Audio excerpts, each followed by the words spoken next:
పాకిస్తాన్లో champions trophy నిర్వహణపై ఉత్కంఠ కొనసాగుతోంది. హైబ్రిడ్ పద్ధతిలో ఛాంపియన్స్ ట్రోఫీ వన్డే టోర్నీని నిర్వహించడానికి పాకిస్తాన్ క్రికెట్ బోర్డు తొలుత ససేమిరా అంది. కానీ ఐసీసీ వార్నింగ్తో ఎట్టకేలకు పీసీబీ దిగొచ్చింది. అయితే తొలుత పాకిస్తాన్ అందుకు నిరాకరించినప్పటికీ ఐసీసీ సూచనలతో దిగొచ్చింది. హైబ్రిడ్ పద్ధతికి అంగీకరిస్తామని పీసీబీ పేర్కొంది. అయితే ఐసీసీ ముందు రెండు ప్రతిపాదనలను Pak cricket board chief Mohsin Naqvi ఉంచారు. దీంతో పాక్ ప్రతిపాదనలపై ఐసీసీ ఎలా స్పందిస్తుందనే అంశం ఆసక్తికరంగా మారింది.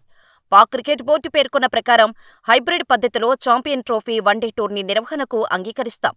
కానీ భవిష్యత్తులో తమ జట్టు కూడా ఐసీసీ టోర్నీల కోసం భారత్కు వెళ్లకూడదని నిర్ణయిస్తే ఆ మ్యాచ్లను తటస్థ వేదికలో నిర్వహించేలా తమకు హామీ ఇవ్వాలని పేర్కొంది. ఎందుకంటే 2026లో టీ20 ప్రపంచ కప్, 2029లో ఛాంపియన్స్ ట్రోఫీ, 2031లో వన్డే ప్రపంచ కప్లకు భారత్ ఆతిథ్యమివ్వనుంది.